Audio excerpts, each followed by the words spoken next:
आमचे नवनवीन तडका व्हिडिओ पाहण्यासाठी व्हिडिओ खाली दिलेल्या सबस्क्राइब बटनवर क्लिक करा आणि हो, या घंटीला क्लिक करायला अजिबात विसरू नका।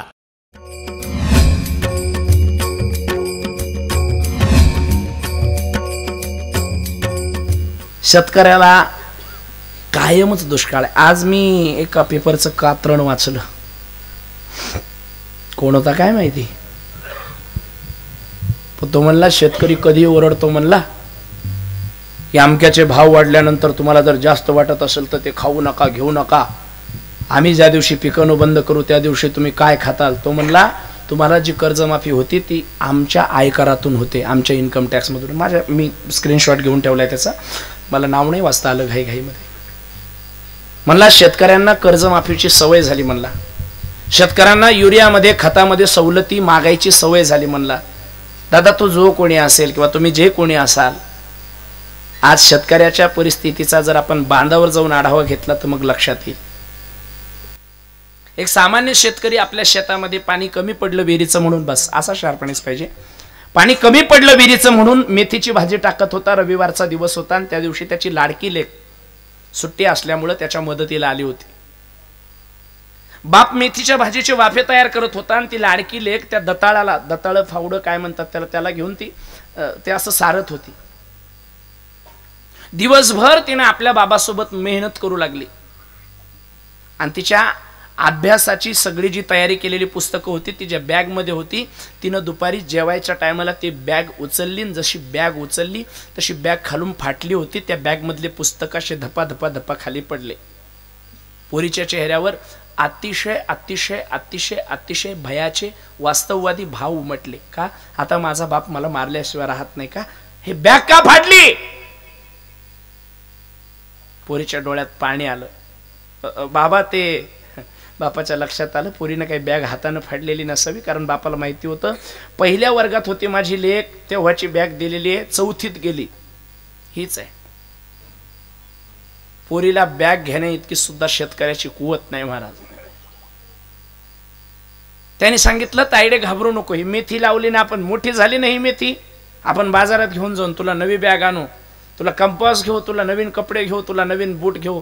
महाराज आशा काय असते हो लेकराच्या जीवनातली, ही मेथी मोठी झाल्यानंतर ही विकल्या जाणार आहे, त्याच्यातून मिळणाऱ्या पैशातून माझे बाबा मला बॅग आणणार आहेत, ही जिज्ञासा मनामध्ये ठेवून ती पोरगी दररोज सकाळी शाळेत जायच्या अगोदर अर्धा तास मेथीच्या वाफ्याजवळ यायची आणि बघायची मेथी किती वाढली ते। तिनं असं सातत्यानं लक्ष ठेवून ठेवून त्याला पाणी घालून त्यात निगा राखून एक दिवस तो उजाडलाच महाराज। रविवारचा दिवस होता आणि रविवारच्या दिवशी नेमकी बापानं मेथी उपटायला घेतली, उपटू लागली, मुळं धुवून काढली, मेथीच्या जुड्या बांधल्या आणि बाजारामध्ये घेऊन जायचं। तुम्हाला आश्चर्य वाटेल, 20च रुपये होते बापाजवळ। 20 रुपये इकडून जायला लागतात, तिकडून येताना मेथी विकायची, त्यातही आपलं भाडं होईल, किराया होईल, आपल्या दीदीची बॅग होईल, तिची पुस्तकं होतील, एवढंच त्यानं मनामध्ये त्या ठिकाणी ठरवलेलं। आणि दोघंही जण ते त्या पोत्याला घेऊन आपल्या त्या मार्केटमध्ये गेले। आता मेथी शेतकऱ्याला आपला माल थेट बाजारात विकता येत नाही, विकला तरी तो व्यवस्थित विकला जात नाही, मग व्यापारी तिथं राक्षसासारखे करून बसलेले असतात। भाजी मंडीमध्ये गेला तर ते उधड उक्त ज्याला म्हणतो आपण, ते देण्यासाठी त्यानं पोतं मांडलं। 70 रुपये पोत्यापासून बोली चालू झाली त्या दिवशी। किती? जी मेथीची एक जुडी 40 रुपयाला विकल्या जात होती, शेतकऱ्याचा माल जेव्हा बाजारामध्ये गेला तेव्हा व्यापाऱ्यांनी त्या मेथीच्या जुडीला 70 रुपये पोत्याप्रमाणे भाव दिला। त्यांनी विचार केला नको गड्या, अरे दे दे 80 रुपये में दे रहा क्या। अहो साहेब नका शेअर करू हो, आता तर भाव आताच उतरला, भाव आताच फोन आला, हे चालू रेट आहे। त्यानं विचार केला आपण रस्त्याच्या कडेला जाऊन कुठंतरी विकू, म्हणून ते पोतं उघडलं, पोतं टाकलं, लेक बाजूला बसलेली आणि त्या पोत्यावर मेथीच्या जुड्या त्याने अशा आथरले। शहरामध्ये जाणारे लोक येता जाताना ताजा माल आहे शेतकऱ्याचा म्हणून घेतील। मोठ्या मोठ्या गाड्या उभ्या राहिल्या, पहिल्यांदा साहेब उतरायचे। कितीला दिली साहेब? 20 रुपयाला एक जुडी आहे। एवढी महाग आहे का जुडी, तुम्ही लय लुटता बाबा। साहेब मध्ये जायचे आणि मॅडमला पाठवायचे, मॅडम खाली उतरून विचारायचे कशी दिली भाऊ जुडी। ताई 20 रुपयाला एक दिली। 20 रुपयात 4 दे। शेतकऱ्याने म्हणायचं अक्का आता हे मागायला तुम्हाला तरी बरं वाटतं का, द्यायचं का, चलाव आपण पुढे पाहू कुठतरी, असं म्हणून निघून जायची। दुपारच्या 2 वाजेपासून भाजी विकायला बसलेला शेतकरी संध्याकाळचे 6:30 वाजले होते तरी त्याचा भाजीपाला विकल्या गेला नव्हता। 6 पर्यंत त्यानं विचार केला. शेवटी 6:30 वाजता एक माणूस आला.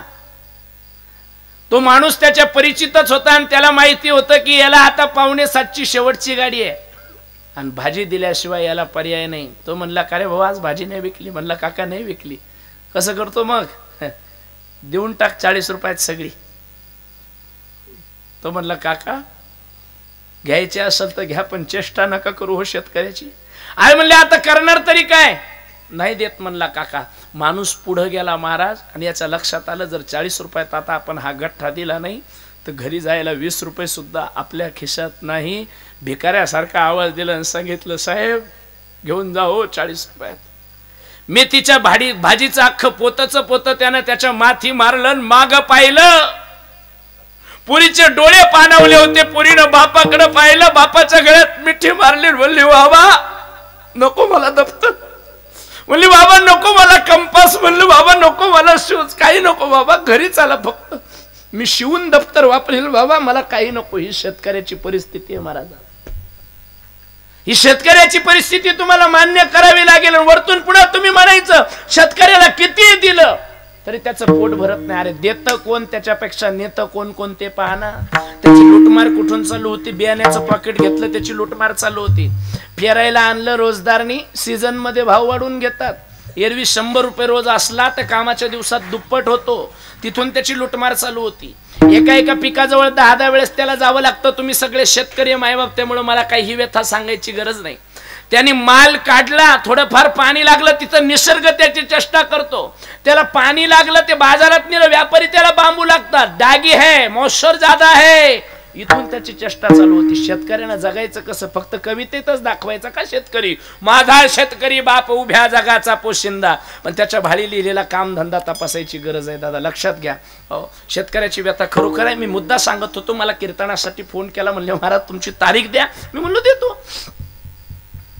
म्हणले, कोणती? आमकी. द्या घ्यायचं काय? म्हणलं, मी काही बोलत नसतो. विठ्ठल विठ्ठल महाराज नाही बोला ना राव 2-2 शब्द. मी म्हणलं, मी काही बोलत नसतो. तुम्ही किती देत असते? ते इतकं नम्री होतं. ते म्हणे 1100 देतो. आता मी म्हणलं 1100 काही घ्यायला पुरत.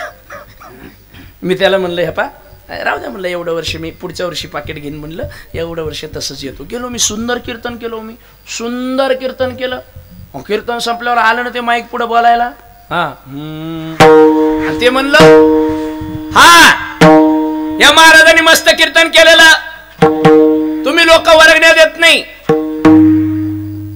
तुम्ही देता ते त्यांच्या लोकांना म्हणून, तुम्ही नका ताण घेऊ. तुम्ही देता का नाही दिले? ते त्यांच्या लोकांना म्हणलं, तुम्ही लोक वर्गण्या देत नाही, त्याच्यामुळे कमी पैसे जमा होते. कमी पैसे जमा झाल्यामुळे या असे हलके महाराज आणणं पडते बिगर पाकिटोचे. मी आमच्या ड्रायव्हरला म्हणलं, मी खाली झोपतो, तू गाडी चालू कर, चाक माझ्या डोक्यावरून घाल. काय बोलतो? चोराला चांदणी रात्र आवडत नाही का? तर चांदण्या रात्रीत चोरांना चोरी करता येत नाही. हाच न्याय इथं लागू पडला. सगळ्यांना आनंद वाटत होता रामराज्याभिषेकाचा. एक वर्ग देवतांचा असा होता, त्यांना आनंद वाटत नव्हता. राम राजा झाला तर मग रावणाचं निर्दळन कुणी करायचं? काही झालं तरी चालेल, रामाचा राज्याभिषेक रद्द झाला पाहिजे. आश्रय घेतला कुणाचा? भगवान ब्रह्मदेवाचा. ब्रह्मा जी बोले, हाँ आप जो लिख देते हैं, तो जो लिखता है बदल करना भी वही जानता है, आप इतना बदल कीजिए. बोले क्या करना है? राम जी के राज्याभिषेक पर रोक लगाइए, थांबवा तो राज्याभिषेक. ब्रह्मदेवाने सांगितलं, ते काही माझ्या हातात नाही, आपण सरस्वतीला प्रार्थना करू. ध्यान से सुनिया. बोर झालात का तुम्ही? झाले बीत काय करणार आहे? मी सोडत नाही तो लोक बस ना जे. चिंता नका करू, वेळेत सोडतो मी. मला पण जायचंय सकाळी. 10 मिनिटं घेऊ ना भागवत दादा, तुमची आज्ञा असेल का? सोडू? 20 मिनिटं घ्या. 20 एक्स्ट्रा. ओव्हर टाइमचं काही भेटत नसतं इथं. सेकंड जॉबचा भेटत. जिवाळ्याची माणसं आहे का? या मुद्द्यावर या. कारण था कि राम के राज्याभिषेक को प्रतिबंधित किया जाए। प्रतिबंधित शब्द है का रोक लगाई दी जाए कि राम का राज्याभिषेक रुके। कौन रोकेगा? सरस्वती से प्रार्थना की, निवेदन किया कि आप रोक लगाइए। माता सरस्वती ने कहा कि मैं रोक नहीं लगा सकती। कारण पूछा गया, तब उत्तर में माता सरस्वती बोली, मैं रोक लगाऊंगी, वो कोई कठिन नहीं है, लेकिन जो राम के राज्याभिषेक पर रोक लगाएगी वो हमेशा के लिए कलंकित हो जाएगी। सरस्वतीला सांगितलं रामाचा राज्याभिषेक तुम्ही थांबवा। माता सरस्वतीने सांगितलं रामचंद्रजीचा राज्याभिषेक जर मी थांबवला, मला थांबवणं कठीण नाही, पण जी थांबवल ती आयुष्यभरासाठी कलंकित होईल। राम राज्याभिषेक कोणी थांबवला? म्हणे सरस्वतीने थांबवला। मग मला कलंकित व्हायचं नाही, पण राम राज्याभिषेक थांबला पाहिजे, कलंकित तर सरस्वतीला व्हायचं नाहीये। मग भगवंतानीच निर्माण केलेल्या बुद्धीला प्रार्थना केली की हे बघ बाई, माझं कार्य सोपं करण्यासाठी तुला मदत करावी लागणार आहे। म्हटलं काय करू मी? म्हटलं काही कर, रावणाला मारायचंय। ती भगवंताची चिदविला शक्ती म्हणली रावण मरू शकत नाही। का मरू शकत नाही? म्हणला रावण न मरण्याची दोन कारण आहेत। पहिलं कारण असं आहे की रावण हा शक्तिशाली आहे, ठीक आहे, त्याच्यापेक्षा तुम्ही जास्त शक्तिशाली आहे, म्हणजे त्याच्यापेक्षा ताकद तुमच्याकडे जास्त आहे, पण त्याच्या अंगावर धावून जायला कारण लागेल ना। काय? त्याच्या अंगावर धावून जायला म्हणजे माझं आणि महाराजांचं भांडण आहे, भांडण आपल्या दोघांचं आहे, आणि तुम्ही त्यांना म्हणले काही झालं तरी चालेल, संतोष महाराजचा काटा काढा, आज म्हणले तुम्ही नाही, म्हणजे समजा म्हणले, मग तुम्ही बबन बाबांना सांगितलं नवपुते बाबा संतोष महाराजांचा काटा काढा। आता म्हणजे मापात माणूस लागेल ना मग काटा काढायला, असं कसं? मग नवपुते बाबांनी सांगितलं मी काटा काढील, पण मग कारण लागेल ना, बळजबरीच कस काय खेटू? बरोबर आहे। मग म्हणलं काही झालं तरी चालेल, रावणाला असं काहीतरी सुचलं पाहिजे की त्याचा आधार घेऊन आपण रावण मारू, त्याला काहीतरी वाईट काम सुचलं पाहिजे। सरस्वतीने सांगितलं रावणाला वाईट काम सुचण्याचा प्रश्न येतच नाही। का? म्हणले रावण हा राक्षस नाही, ऋषी कुलोत्पन्न आहे, पुलस्त ऋषीच्या पवित्र कुळामध्ये जन्माला आल्या, शिवाय वेदपाठकी ब्राह्मण आहे, तो राक्षस नाही। त्याचं कृत्य थोड्याफार प्रमाणात असेल, पण तो राक्षस नाही, आणि शिवाय वेदाला कानामात्रा देण्याचं काम त्याने केलेलं आहे, त्यामुळे त्याच्या हातून तरी असं काही घडणं शक्य नाही। हे करणार कोण? सरस्वतीनं सल्ला दिला की हे काम फक्त दुर्बुद्धी करू शकते, तुम्ही दुर्बुद्धीचा आश्रय घ्या। आणि दुर्बुद्धीला जाऊन भगवंतानी गाठलं, सांगितलं बाई दोन काम कर, माझा राज्याभिषेक थांबवण्यासाठी मंथरेचं डोकं फिरून माता कैकेयीच्या हातून काहीतरी असं करून घे की राज्याभिषेक थांबल, आणि रावणाला असं काहीतरी करायला लाव की मला त्याला भांडता येईल, बर मला त्याला मारता येईल। मग दुर्बुद्धीनं ही भूमिका पार पाडली। तिथे मंथरेचं डोकं दुर्बुद्धीनं फिरवलं, माता कैकेयीनं वरदान मागितलं, त्यामुळे रामाचा वरवाद झाला, आणि तिकडे रावणाची बुद्धी फिरवली। ही भूमिका दुर्बुद्धीची होती। मग दुर्बुद्धी पुढे आली, म्हणली देवा, आपण कोर्टात होतो, दुर्बुद्धी पुढे आली, म्हणली देवा, ज्या ज्या वेळेस तुला गरज पडली माझी, त्यावेळेस मी तुझी मदत केलेली आहे, मी तुझी सहाय्यकारी आहे। बर, ज्या तुकाराम महाराजांनी माझ्या विरोधामध्ये वक्तव्य केलं, त्या तुकाराम महाराजांची मी काही विरोधक नाही। विचारा तुकाराम महाराजांचं मी काही बिघडवलं का? तुकाराम महाराज म्हणलं तुला येऊन तर दिलं पाहिजे आम्ही आमच्यापर्यंत, तू काय बिघडवशील? तू तू तू आमच्यापर्यंत आली तर पाहिजे, आली तर टिकली तर पाहिजे, तू आमचं काही बिघडू शकत नाही। मग तुकाराम महाराज, तुमचं माझं वैर नव्हतं तर तुम्ही माझ्या विरोधामध्ये असं वक्तव्य काय केलं? मी कुणाचं काय वाईट केलंय सांगा?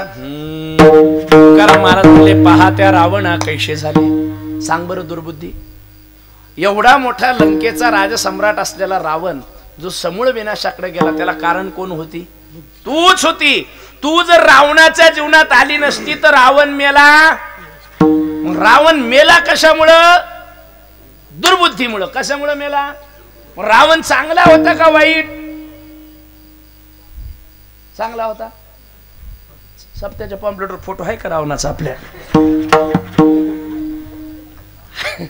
रावण चांगला होता का वाईट? बोला पटकन, लगे कीर्तन सोडायचं। रावण चांगला होता का वाईट? तुम्हाला जे कळतं तेवढं तर सांगा, जे दिसतं ते वाईटच होता। वाईट होता का? दुर्बुद्धीमुळे। रावणाला कोणती दुर्बुद्धी सुचली? सीता चोरायची, सीता चोरून नेणं चूक। तुम्हाला मग बरोबर काय सांगतो, सांगतो ऐका, रावणानं सीता उचलून नेली, याला जर आपण दुर्बुद्धी असं म्हणून ग्राह्य धरत असू तर राम अगोदर का रामायण अगोदर? पटपट बोला जरा. राम अगोदर का रामायण अगोदर? रामायण अगोदर. रामायण अगोदर घडलं, रामचंद्र नंतर आले. मग रामायणामध्ये असं लिहिलं होतं की रावण सीतेला उचलून घेऊन जातो. कशात लिहिलं होतं? रामायणामध्ये. आणि रामायण हे रामप्रभूच्या रावणाच्या जन्माच्या काही वर्ष अगोदर लिहिलं गेलं होतं. मग यांच्या सगळ्यांच्या जन्माच्या अगोदर जर रामायण नावाचा ग्रंथ लिहिला असेल आणि त्याच्यात जर असं लिहून ठेवलं असेल की रावण सीतेला घेऊन जाणार आहे, तर मग रावणानं वाल्मिकांनी लिहिलेल्या घटनेचं पालन केलेलं आहे का? याचं वेगळं काही केलं? कारण वाल्मिक बाबाच म्हणले होते रावण सीतेला घेऊन जाणार, नेऊ नाही तर मग संताचं वचन खोटं ठरतं, मग उचलून नेणं आली करायली. मग रावणाने जर वाल्मिकाचं ऐकलं असेल तर संताचं ऐकलं पाहिजे की नाही ऐकलं पाहिजे? ऐकलं पाहिजे. मग रावणाने जर संताचं ऐकलं आणि सीता उचलून नेली तर सीता उचलून नेणं रावणाला सुचलेली दुर्बुद्धी म्हणता कशी? नाही, तुम्हाला एका पुराव्यानं पटणार नाही. तुम्ही दुसरा पुरावा मागताल, नाही तर तुम्ही पुन्हा सरकारी वकील लावता, मला हिचकुता. हा, मी पुन्हा दुसरा पुरावा सांगतो. भगवान प्रभू रामचंद्र विश्वामित्राच्या यज्ञाचं रक्षण करण्यासाठी ज्यावेळेस गेले त्यावेळेस विश्वामित्राच्या यज्ञाचं विध्वंस करण्यासाठी मारीच, सुबाहू आणि आदी राक्षस त्या ठिकाणी आले. ती राक्षस त्या ठिकाणी आल्यानंतर भगवंतांनी अन्य राक्षसाला जागेवरच मारलं, संपवलं. फक्त एकच राक्षस मारीच, त्याला बिनुफर बाण राम तेही मारा, सतजोजनगा सागर पारा. बिगर टोकाचा बाण मारून 100 योजन असणाऱ्या समुद्रात लोटला. माझा मुद्दा नीट आहे का? जिथून मारीचाला बाण मारला ते आताचं बिहार, आणि जिथं मारीच जाऊन पडला ते दक्षिण आफ्रिकेतलं समुद्र तट, मॉरिशस नावाचा देश. 100 योजन 400 कोस समुद्रामध्ये तो मारीच नावाचा राक्षस जाऊन पडला. मग एकाने देवाला विचारलं, म्हणे देवा, या मारीचाला नाग सोडलं तू? म्हणे का? अरे याला जर सोडलं नसतं तर हे हरिण बनून आलं नसतं, हरिण बनून आलं नसतं, सीतामातेला मोह झाला नसता, तुम्ही बाजूला गेले नसते, रावण साधू बनून आला नसता, रावणानं सीतामातेला उचलून नेलं नसतं, मग तुमची बायको चोरी गेली नसती. पण एक जण म्हणला देवानी जाणीवपूर्वक त्याला बिगर टोकाचा मारला ना. मग भगवंतांनी वचन सांगितलं, भगवान बोलू लागले, मला त्याला संपवायचं नसतं, कारण त्याला संपवलं नसतं तर रामायण घडलं नसतं. म्हणजे माझी इच्छा होती की यांनी मरू नये, हरिण बनून यावं. मग रामाची जर इच्छा होती की मारीचानी मरू नये, हरिण बनून यावं, यांनी मला लांब घेऊन जाऊन माझी पत्नी रावणानं उचलून न्यावं. तर मग रावणानं वेगळं काय केलं?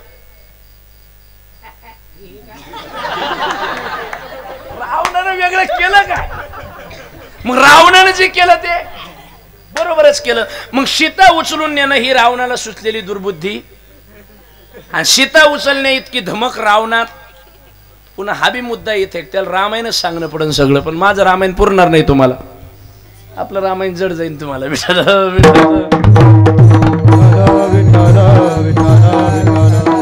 महाराष्ट्रभरामध्ये मी रामकथा करतो, पण वर्षातून 6च कथा करतो, पण कथा नियमात करतो. तुम्हाला कथा घेत असताना व्यासपीठ, पाठीमागचं बॅनर, त्याची लांबी, रुंदी, उंची, साऊंड सिस्टम हे सगळं मॅनेजमेंट आमच्या पद्धतीने करावं लागतं. गावाच्या बाहेर 3 रूमची राहण्याची व्यवस्था, जेवण, आंघोळ, गरम पाणी, फिल्टर पाणी सगळं जागेवर. 7 दिवस गावात प्रवेश बंद. व्यासपीठ पण आमचंच आणतो आम्ही कथेला. का आणतो? कारण तुम्ही व्यासपीठ देता, आता तुम्ही बनवून घेतलेले परमनंट, पण तुम्ही व्यासपीठ देता ते पलंग, त्या पलंगावर गाद्या देता, त्याच्यावर पोरं मुते. जो पलंग आम्हाला दिला तो प्रपंचिक लोकांनी वापरलेला, आणि तो रामकथेच्या व्यासपीठासाठी आम्ही वापरत नाही. तिसरी गोष्ट, आमच्या व्यासपीठावर आम्ही 7 दिवस त्यालाच घेतो, संयोजन समितीने ज्याची अधिकृत नावं आमच्याकडे दिलेली आहेत. आमचा एक माणूस तुम्हाला गेटवर सापडेल, ज्यांची नावं आरतीसाठी दिलेली त्यांनीच वरती यायचं. वरती अगरबत्ती, गुलाल, साखर फुटाणे, डाळ, गहून, राशीन आपल्या कथेत सापडणार नाहीत. विठ्ठल विठ्ठल. आता मुद्दा आहे का?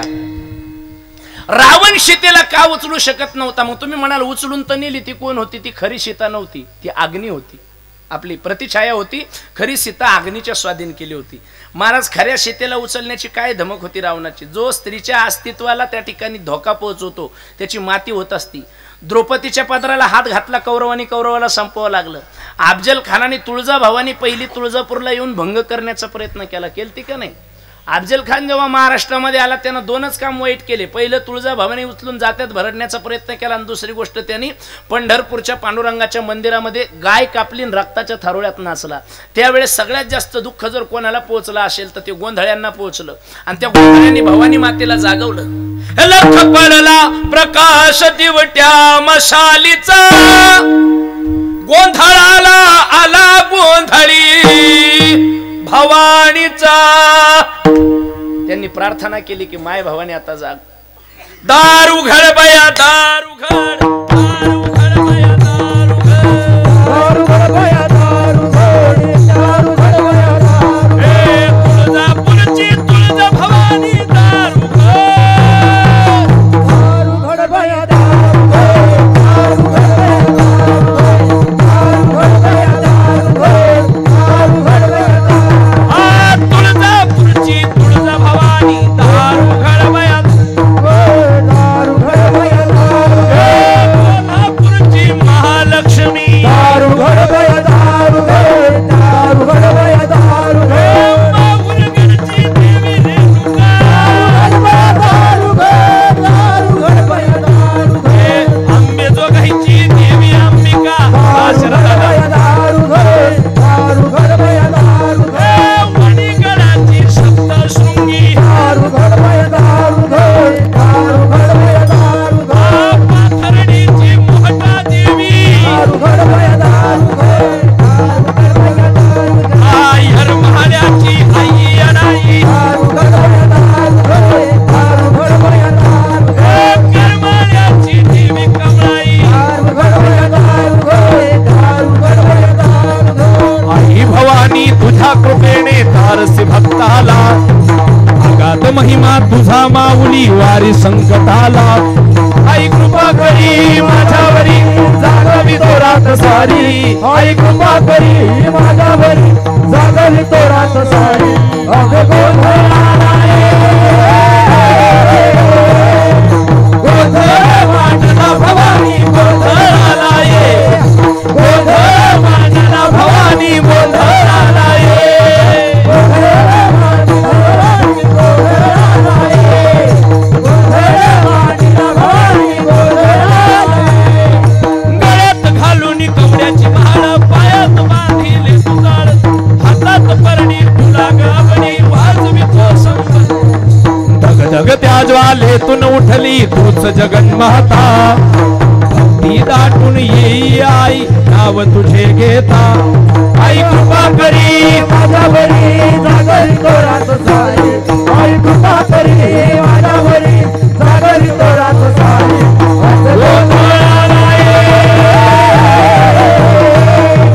गोंधळ मांडला भवानी गोंधळाला ये, गोंधळ मांडला भवानी गोंधळाला ये.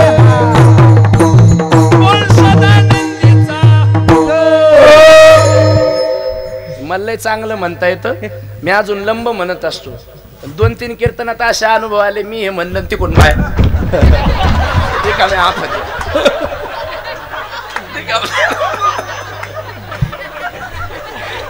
बंद केलं. भवानी जागवली महाराज भवानी.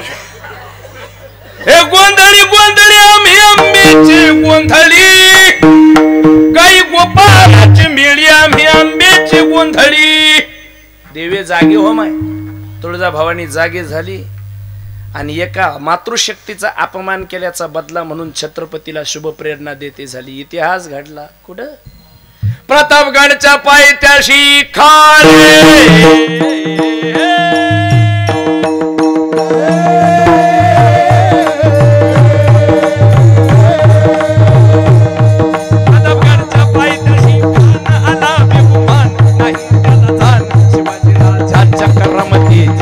शिवाजी राजा चक्रमती, शिवाजी राजा चक्रमती, शिवाजी राजा चक्रमती, शिवाजी राजा चक्रमती, शिवाजी राजा चक्रमती. करील काही कल्पना युक्तीची रजी, करील काही कल्पना युक्तीची रजी, करील काही कल्पना युक्तीची रजी.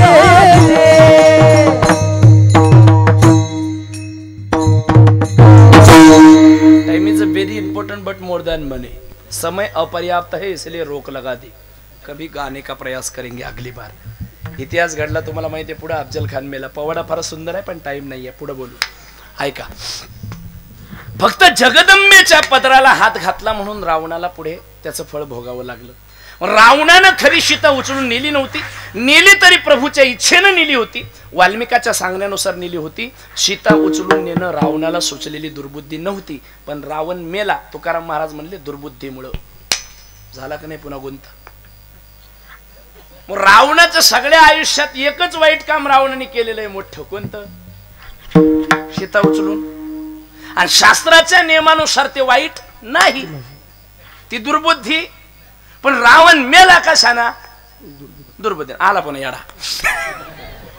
दुर्बुद्धी कोणती आहे एका मिनिटात सांगतो तुम्हाला. आता भगवान प्रभू रामचंद्राची प्रिय पत्नी रावणाने उचलून नेली, अशोक वाटिकेमध्ये ठेवली. अशोक वाटिकेमध्ये ठेवल्यानंतर भगवंताला अतिशय वाईट वाटलं. सुग्रीवाची मैत्री झाली, वालीचा वध झाला. सीता शोधासाठी हनुमंतरायला पाचारण करण्यात आलं. हनुमंतराय पलीकडे गेले. पलीकडे गेल्यानंतर हनुमंतरायने सीता शोध केला, लंका पेटवली, लंका जाळली. हनुमंतराय परत आले, भगवंताला सूचना दिली.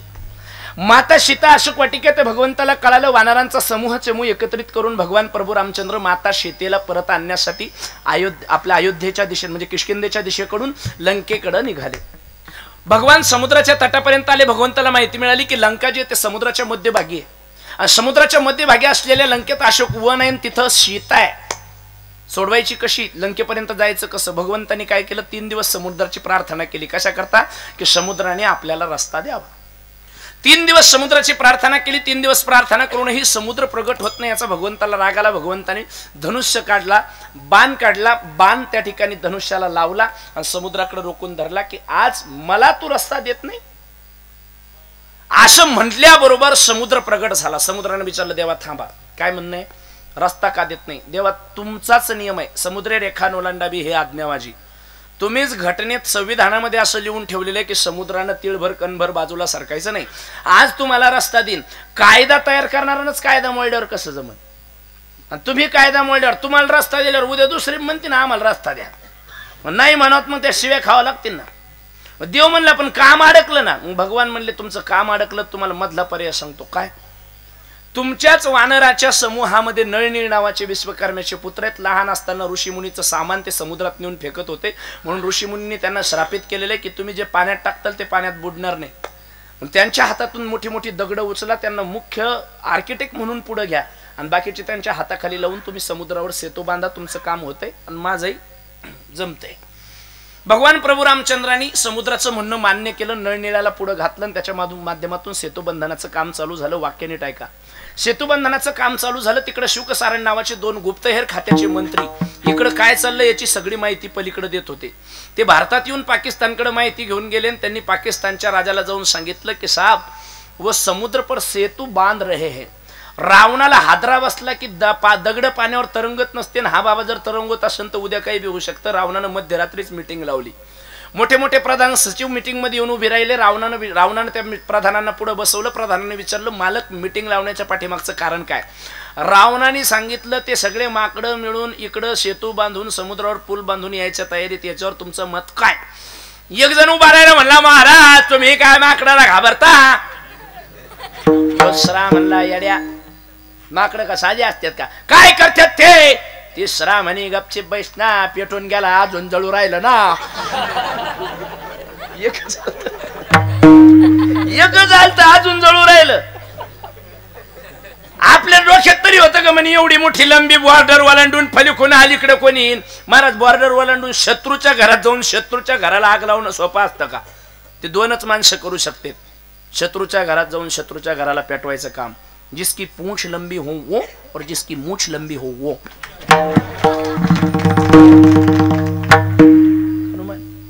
अरे ते म्हणे ते पेटून गेलं राहून तू म्हणतो माकडं काय करते? दुसरा म्हणला, ते काय पेटवत होतं म्हणे, मी तर मारायचं म्हणत होतो त्याला, पण हे तुमच्या भावानं थांबवलं म्हणे, त्याला मारू नका, धुताला मारता येत नाही, नाही तर आपली काय लंका जाळाली असती. बिभीषण म्हणे, येड्याव मी तुम्हाला त्याला मारू नका म्हणलो होतो म्हणे, शेपूट जाळात सांगितली होती त्याची ना. पण एक जण म्हणे, मालक जर शेपूट आपण पेटवली, आपण चुकी केली, मग सगळ्याची घरं जाळले आणि तुमच्या भावाचंच कोण सोडलं? सगळ्याचे घर जाळले तुमच्या भावाचं कोण सोडलं? बिभीषणानं युक्तिवाद करून सांगितलं. बिभीषण म्हणे, ज्यावेळेस शेपुटीला कपडे गुंडाळणं चालू होते त्यावेळेस शेपूट लांबत होती. शेपूट लांबल्यामुळे कपड्याची कमतरता निर्माण झाली होती, तर अख्ख्या गावान कपडे आणून दिले. मग ज्या ज्या घरातून वर्गणी आली त्याच घरात प्रसाद जाईन. आता मी वर्गणीत नव्हतो, काल्याचा प्रसाद माझ्यापर्यंत पोहोचला. एका जणांनी सांगितलं म्हणे महाराज तसं नाही ते. बोले भैया मैं, बोले महाराज मैं सच बात बताता हूँ. बोले बताओ. बोले इसका घर क्यों नहीं जलाया उस मरकट ने. बोले क्यों नहीं जलाया. बोले भैया इसके घर पर जो जलाने के लिए हनुमान यहाँ पर आया था उसका मालिक है राम. वो वनवासी राम का नाम इसने अपने घर के दीवार पर लिख रखा है. म्हणे याने आपल्या घराच्या भिंतीवर राम लिहून ठेवलं, त्याच्यामुळे त्यांनी काम नाही दाखवलं. विवेचन. हाँ भैया ये मंत्रीगण क्या बोल रहे हैं. बोले देखिए भैया ये आपके जितने भी मंत्रीगण हैं ये ज्यादा पढ़े लिखे तो है नहीं. बहुमत था तो आपने मंत्री बना लिए. तो हुआ क्या. त्यांनी सांगितलं की त्याचं कारण असेच म्हटले, ज्याला व्याकरणाचा अभ्यास आहे तोच राम शब्दाचा अर्थ ठरू शकतो. म्हणजे काय झालं. बोले भैया मैं आपको जान से भी अधिक मानता हूं और चाहता हूं. तो आपका नाम है रावण और आपका नाम शुरू होता है रा से. आपके नाम का पहला अक्षर है रा. और दूसरा बात, दूसरा स्थान मेरे हृदय में है मेरे भाभी का जिनका नाम है मंदोदरी. उनका नाम जो शुरू होता है म से. बोले आपका नाम है रावण, तो मैंने क्या किया, आपके नाम का पहला अक्षर उठाया रा और भाभी का नाम है मंदोदरी, उनके नाम का पहला उठाया म. रा का मतलब रावण, म का मतलब मंदोदरी. ये दोनों मिलकर उसे राम पढ़ते हैं. मैं क्या करूं.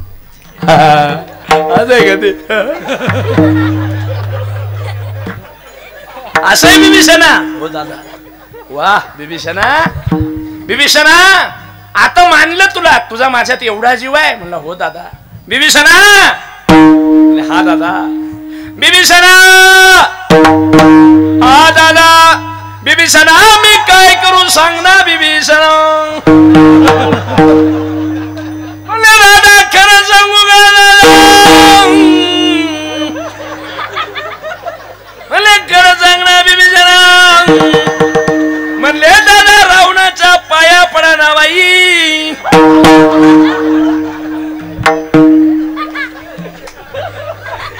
असं म्हणल्यावर तर घरून मी यायला बसते 2-3.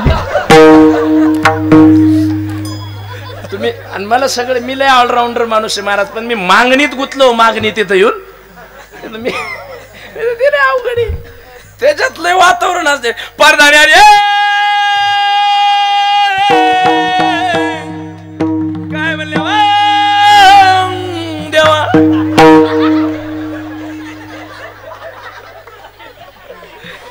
मी तुम्हाला आल्यापासून सांगू राहिलो की असं मटेरियल लय माझ्याकडे. फक्त मागणीच्या कीर्तनात आठ केली मी, म्हणून मला जागा सोडता येत नाही. काय करू मी. नाही चालू द्या कस काय ते चालू द्या म्हणून ते बी येतं म्हणा. तुम्ही मध्ये कार्यक्रम ठेवा त्याचा सप्ताह सोडून. नाच मी ते एक अवचित पाहिलं राव झाड. झाडाच्या पायथ्याला एक घोड, घोड्याच्या पायथ्याला एक मड. मड करत साऱ्या पृथ्वीची दौड. ते मड कसं असेल तरी सांगा. आणि पंचामध्ये गोष्ट मांडली.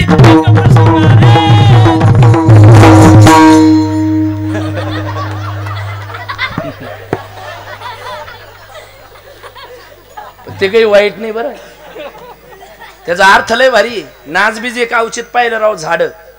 हे शरीर झाड. झाडाच्या पायथ्याला एक मड. जेवढी इंद्रिय झोपी गेले शरीरात ते म्हणजे मड. मड्याच्या पायथ्याला बांधलं घोड. घोड म्हणजे मन.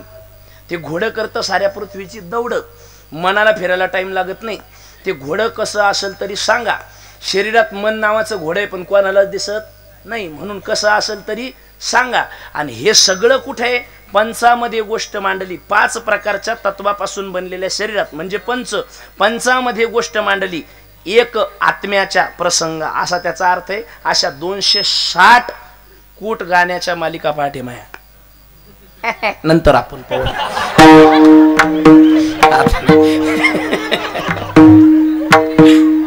म्हणले काय करू मी. विभीषणा काय करू. त्याने सांगितलं दादा एकच पर्याय. काय. धनदारा पुत्र जन बंधू सोय रे विश्व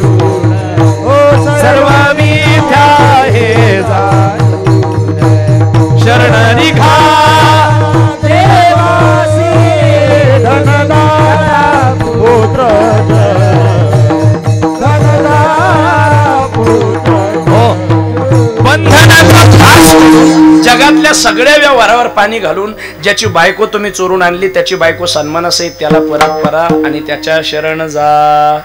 बिभीषण आता झोपेल उठले असेल. तिने सांगितलं लंकेचा राजा रावण आहे मी कोणासोबत वैर करत नाही आणि ज्याच्यासोबत केलं त्याला संपवल्याशिवाय सोडत नाही. मी पाया पडायला जाणार नाही. तू मला शिकवतो. लात मारली बिभीषणाला. एवढ्या पायऱ्याहून हलगडत बिभीषण खाली पडले. डोक्याचा मुकुट खाली सोडला. त्याच दिवशी बिभीषणानं ठरवलं अहंकाराच्या मस्तीनं दुर्बुद्धीच्या वाऱ्यानं मथित झालेला माणूस कधीच कोणाचं चांगलं ऐकू शकत नाही. बिभीषणानं रावणाची साथ सोडली. बिभीषण तिकडं आकाश मार्गानं समुद्राच्या पलीकडच्या तटावर गेले. तिकडून वरतून आकाश मार्गाने बिभीषण येताना पाहिलं. त्यावेळेस रामप्रभू विचारतात हनुमानजी. बोले हा ये कोण आहे? हनुमानजीच्या ओळखीचे होते ना ते चहा पाणी व्हायला होतं ना त्याचा पहिला लंकेत. हनुमानजीने सांगितलं अरे म्हणे रावणाचा भाऊ आहे. लगेच लक्ष्मणजीने तलवार काढली.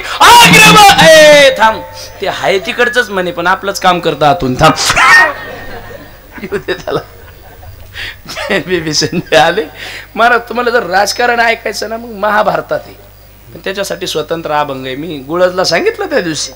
हा महाराज बिभीषणाला जवळ घेतलं आणि बिभीषणाला सांगितलं कसा आलास बाबा? त्यांनी सांगितलं देवा असा चालू. कशा करता आलास? काय इच्छा आहे? काही नाही देवा फक्त तुझे पाय माझ्या चित्तात वासवायचे दुसऱ्या चरणात.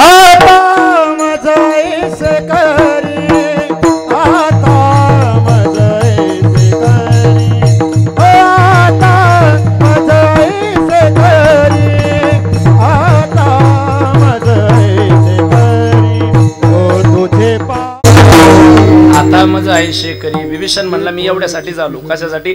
तुझे पाय चित्ती धरी. मग तुझे पाय माझ्या चित्तात वसावे मी फक्त एवढ्या इच्छेपोटी आलेलो. देवाने सांगितलं तुला काहीतरी झटका बसल्याशिवाय तू आला नसेल. माणूस देवाकडे तसाच जातो काहीतरी झटका बसल्याशिवाय जात नाही. आता देवदेव न करणारे बी पावसात देवदेव करत होते. मग शिव्या देऊन काय ना देवा पाणी रे. झटका बसल्याशिवाय तू कस काय आला इकडं? देवा तुझ्या शरणागतीत आलो. तुझे पाय जवळ करायसाठी आलो. पण का आला? सांगितलं माझ्या भावानी मला लात मारली. असं कोणी? रावणाने. देवाने त्या दिवशी शपथ खाल्ली. तुम्हाला माहिती का बिभीषणाचा राज्याभिषेक आणि बिभीषणाला लंकादान ही शपथ तेव्हा खाल्लेली देवानी जेव्हा बिभीषण लाथाळल्या गेला होता. देवाने सांगितलं बिभीषणा मनातलं सांगतो तुला. तुम्हाला जर ऐकायचं असेल तर कंद नावाचं रामायण काढा आणि त्याच्यामध्ये दाखलाय. देवाने सांगितलं बिभीषणा माझी बायको रावणानं उचलून नेली होती. तो तर घटनेच्या पालनेचा भाग होता. ती रावणाला न्यावीच लागणार होती. फार झालं तर मी तिकडे जाऊन रावणाला समजून सांगितलं असतं. रावणाला त्याच्या विकृत कृत्यापासून सोडवलं असतं आणि रावणाला मुक्त केलं असतं. म्हणजे मारलं नसतं. पण आज रावणानं जीवनातली सगळ्यात मोठी दुर्बुद्धी केली. तुला लात मारली. तू माझा भक्त आहेस आणि माझ्या भक्ताचा झालेला अपमान मला कधी साहत त्या गोविंदा नाही त्याचे मला सहन होत नाही. माझा अपमान झालेला मी सहन करीन. भृगु ऋषीनं छातीवर लात मारली तर महाराज त्याचं चिन्ह म्हणून भगवंताने रथ छातीवर धारण केलं. स्वतःचा अपमान देव सहन करतो भक्ताचा सहन करत नाही. त्याच दिवशी देवानं सांगितलं बिभीषणा रावणानं तुला लात मारल्याची जी रावणाला दुर्बुद्धी सुचली त्याचा बदला म्हणून मी रावणाला संपवल्याशिवाय राहणार नाही. आणि म्हणून भक्ताचा अपमान केल्याची दुर्बुद्धी रावणाला सुचली. एवढ्या कारणामुळं देवानं रावणाला मारलं. रावणानं सीता उचलून नेली होती म्हणून मारलेलं नाही. मग दुर्बुद्धी रावणाच्या समूळ विनाशाला कारण ठरली. रावणाच्या अस्तित्वाला कारण ठरली. रावणाच्या कारकिर्दीला कारण ठरली. रावणाच्या कारकिर्दीच्या नाशाला कारण ठरली. रावणाच्या वंशनाशाला कारण ठरली. एवढा मोठा रावण संपला. जरी देवाचा महादेवाचा भक्त असला तरी मग आपण कोणत्याही मोठ्या देवाचे भक्त असू द्या कितीही कट्टर असू द्या पण आपल्याला जर दुर्बुद्धी शिवली तर आपलं सगळं संपल्याशिवाय राहणार नाही. या काळजीपोटी तुकाराम महाराजांनी आज प्रार्थना केलेली आहे की दुर्बुद्धी ते मना कदा नुपजो नारायणा. मीही आपल्या सर्वांच्या संबंधानं देवाकडे प्रार्थना करतो की भगवान कोणाच्याच मनाला कधीच दुर्बुद्धी येऊ देऊ नको. सद्बुद्धी सगळ्याच्या ठिकाणी तया सत्कर्मरती वाढो. भूता परस्परे जडो. विठोबा रखुमाये ज्ञानेश्वर